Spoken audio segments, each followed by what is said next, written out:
wako na sisi na wale ambaye wamejivalisha ngozi ya kondoo na kumbe ni mbwa mwitu.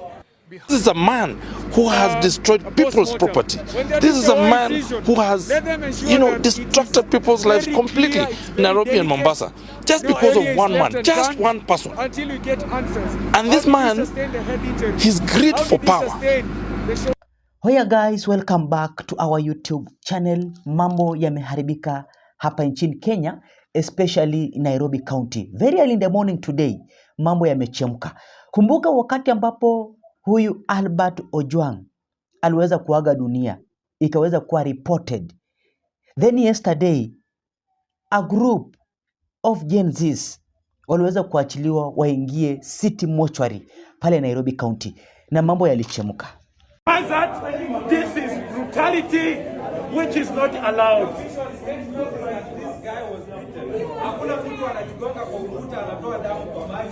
Guys, in this video, Raila Odinga exits broad-based government, leaving the President of the Republic of Kenya, William Ruto, in a dilemma. Unaona guys, wakati ambapo Raila Odinga hakuwa ameingia ndani ya broad-based government, wakati ambapo alikuwa opposition leader, any extrajudicial killings, Raila Odinga alikuwa anaitanisha press ili aweze kuhutubia wa Kenya na kumsomea Rais William Samoei Arap Ruto. Kilometers from the Eldoret where he had disappeared, he too was linked to the ICC cases. D. Journalist John Kitui was allegedly killed for his reporting on the death of a witness in the ICC proceedings. E. Journalist Walter Osapiri Barasa and Philip Kipkoech Bet, alias Kipsengera, Ngeria, both wanted by the Hague-based International Criminal Court for interfering with witnesses. Their whereabouts remain unknown to date. F. ICC witnesses like John Kang'ethe disappeared in 2008.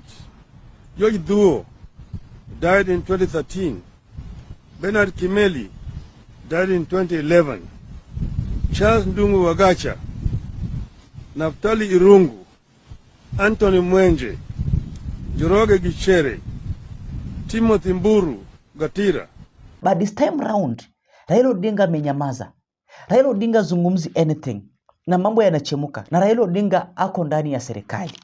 So it is too much now. Mambo yamekata, mambo yameharibika. Kwa hii video, don't try to swipe up, ensure umelike video, na nasema thanks so extensive kuendelea kusupport hii channel. Na zile moments guys mnaenda kuchukua kulike video, acha Mungu aweze kukuonekania na kutetee kwa kila jambo. Kwa hivyo guys, without wasting time, yesterday wakati ambapo Gen Zs waliingia City Mortuary, kulikuwa na fireworks.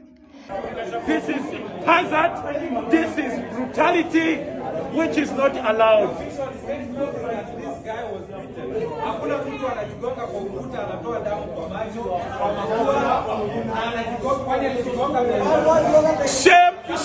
Shame upon everyone who is trying to hide the truth. Shame upon you doctors if you are also cooperating with the police to hide the truth. Shame upon you. Shame upon everyone who is cooperating with the police. Shame upon you guys. There is an incident that happened yesterday, which I want to join the rest of Kenyans who are condemning the brutal murder of that young Kenyan. And I want to urge the Inspector General of Police, together with all the agencies like APOA, do not allow a few officers to spoil the image of our police service. 95 to 99% of our police officers are very diligent, very patriotic Kenyans who undergo their duties with great patriotism. Do not allow a few bad apples that are doing bad things to Kenya to spoil the image of our police until when Kenyans see police service, they think these are murderers. Many of these police officers, they are our brothers, they are our sisters, they are our fathers, and they do their work very well. I want to challenge those charged with the responsibility, please get to the root cause of the murder of that young Kenyan, so that Kenyans can restore their faith in our police service, so that we do not judge our police as an institution harshly because of the issues of 1 or 2 officers that have misbehaved. I hope by this afternoon, IPOA will give an update to the country of what really happened inside that police station, so that Kenyans can believe we have institutions that work. Lastly, I want to address also the political scavengers who have made it their duty to try and seek cheap political points out of every unfortunate incident that happened in Kenya. You are not any different for those that are murdering our young people. You are not even seeking empathy for the families, but are just seeking an opportunity to milk and make political capital out of unfortunate situation. We want to say shame on you, and keep your bad tongues out of the public affairs of our country. And don't forget, hii serikali ya William Ruto haiendi venye Wakenya wanataka. Imemess kabisa. Because now, kumbuka Wajakoya alikuwa ameonya William Ruto kwamba ukitaka hii serikali yako iende sawa, make sure unakaa chini na Farouk Kibeti uweze kuzungumza na yeye. And now, Wajakoya confronted William Ruto, the President of the Republic of Kenya, kwamba lazima huyu Eliud Langat, ambaye ni Deputy Inspector General of Police, aweze kufanya nini? Aweze kuwa kicked out ama aweze kuwa silenced. Because tunaarifiwa kwamba huyu jamaa alikuwa na grudge na Albert Ojwang. And that's why he decided to transfer Albert Ojwang from Homa Bay to Nairobi County. Na mambo yameharibika guys. Sikiza. Comments, of course, on the state of policing in the country following the stories we aired. Let's get to our discussion tonight, Prof. In the 2022 polls, you alongside your running mate managed to scoop 61,969 votes, accounting to 0.44% of the votes. How realistic are you to make a second stab with those numbers? Let me, first of all, retrace your steps on the statement that you've made. We had 2.8 million votes, not 61,000 votes. This is what IEBC... IEBC, of course, with the stolen votes, what is coming out from the likes of Malala, that the vote was stolen, it actually confirms what I've just said. We got more votes than what was reflected, but we've gone beyond that story. We don't want to go in... And we will move from that, Prof. Yes. When you say we got 2-point-something million votes, yet IEBC declares little shy of 70,000, where do you get those numbers from? Well, I've been given by reliable sources from various embassies who are actually within, yes. And Prof, looking back at the 2022 polls, just reflectively, where do you think you would have done better? I think I did better. Not that I would have done better. I did the best, and I'm going to do better, and I'm going to surprise these people. That's why I've decided to go it alone, without getting into the groupings that I can see which have gone mayhem. I've seen teams now going around, instead of telling us issues, giving us issue-based policies, they have just put one denominator in their mouth, and that is Ruto.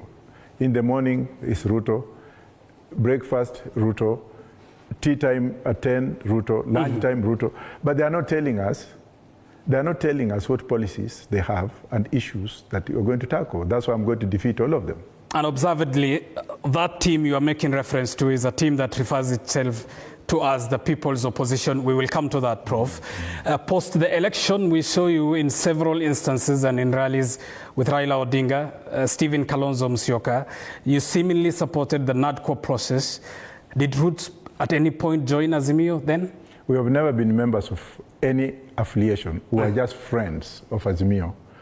And my role in Azimio, which newspapers and media people and what have you do not want to look into, I'm the one actually who was one of the architects of the ongoing revolution by then, those Mandamanos, with my experiences, the experiences that I've gone through while I was out of the country. I led those, I gave the idea, Raila backed me, and we did what we did. Yes. But Roots Party did not, with definitive answer, join Azimio? No, we have no intention, we are not, and we shall not join anybody. Maybe post-election, that is okay, like they do in Italy and India. But this issue of tribal cocoons and croppings and people saying, oh, we have our share, let's eat this, let's do this, Roots Party is not part of that.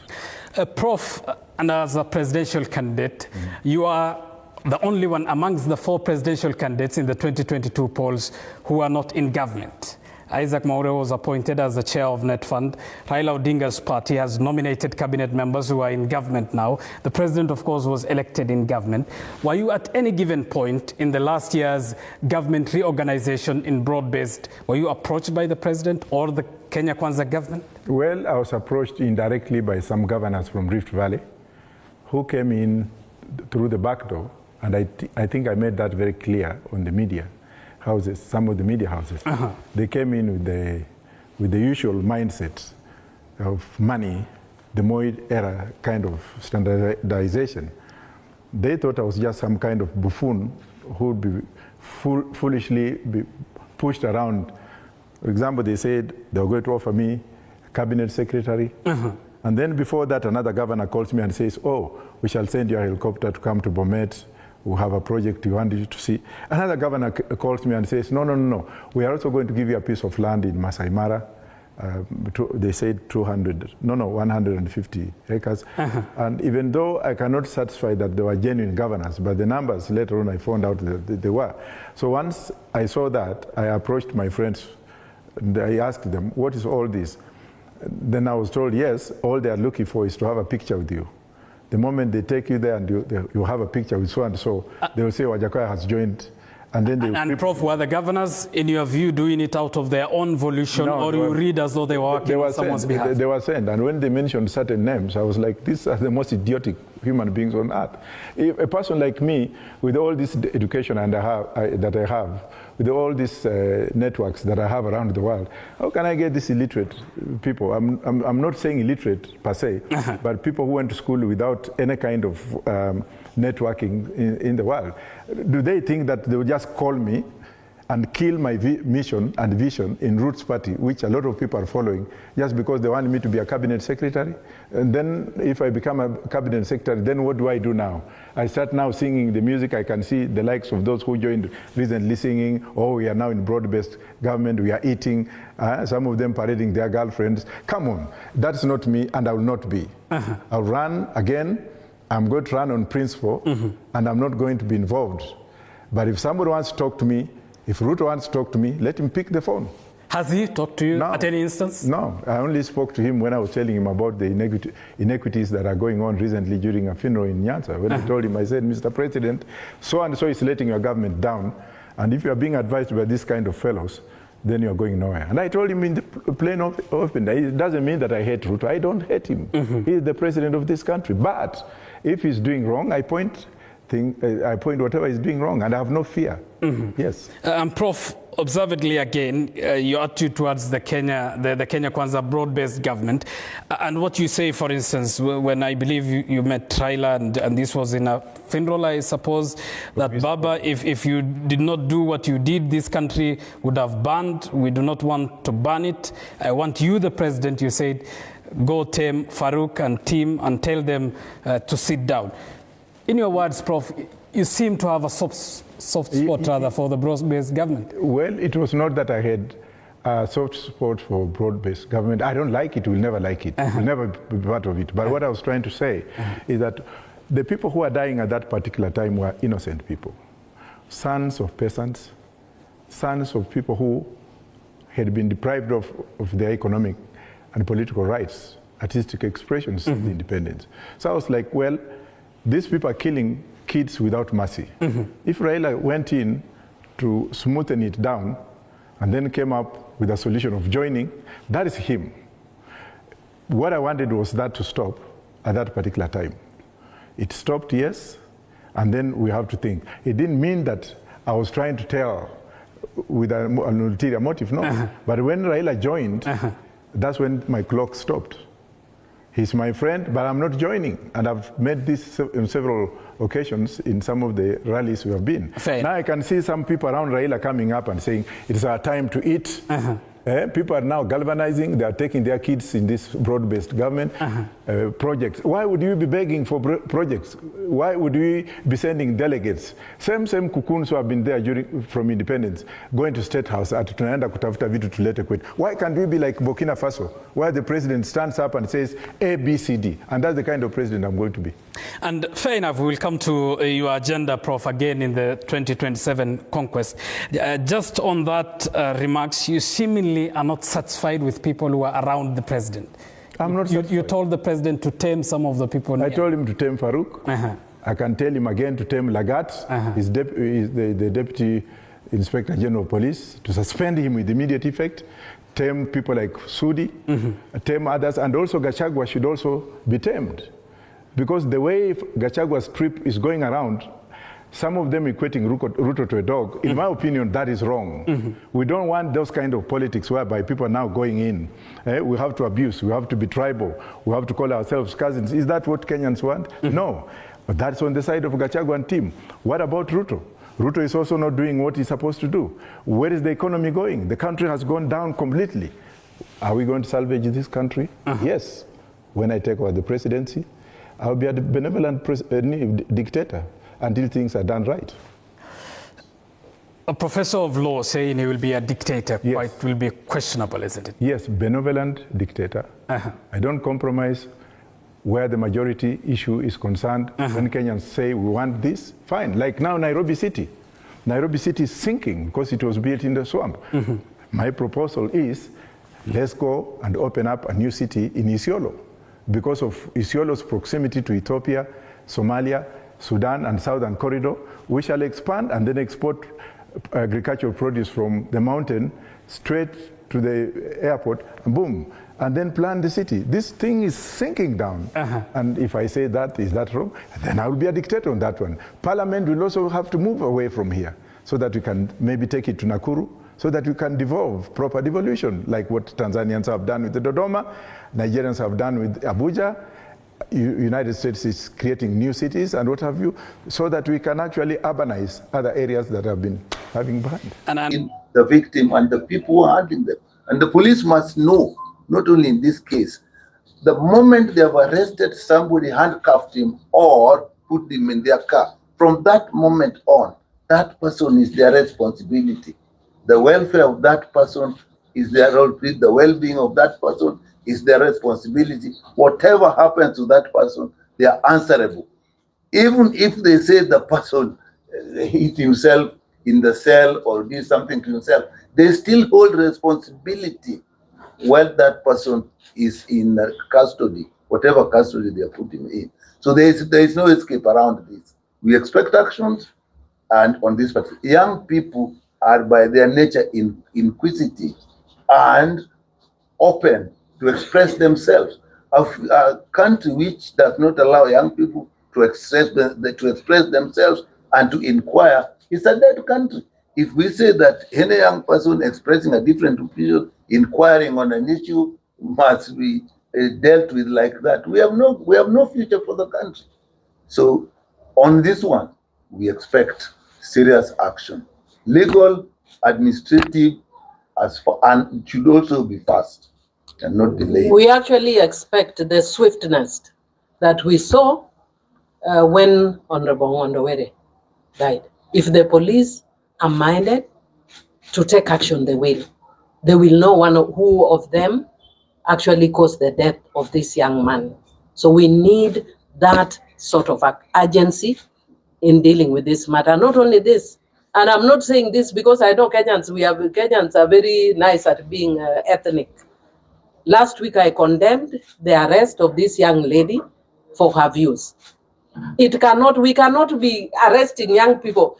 If I showed you even today what I've seen people writing in my page, there are words I can't even repeat. If you are disrespectful, what do? I block you. That's why, otherwise, why would these guys create the block button? If I think you are disrespectful, block. I will never see what you write again. It's as simple as that. But you can't be trying to go around following people in social media. You should hear the things people tell some of us. But we are here, it doesn't stop us being who we are.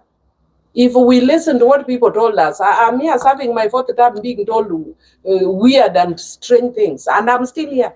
What people tell you cannot take away anything from you. And that is why the government must crack the whip on these people who think they can be following young people and arresting people aimlessly because of their views. And if there's libel and slander, then there's the law that takes care of that. So sue the person. We've seen some officers who have been indicted, and at the same time, President William Ruto and Raila Odinga came together, and greatest argument was on rights of human beings and freedom of these young people. Do you think they are being respected in the said argument? And if they are not respected,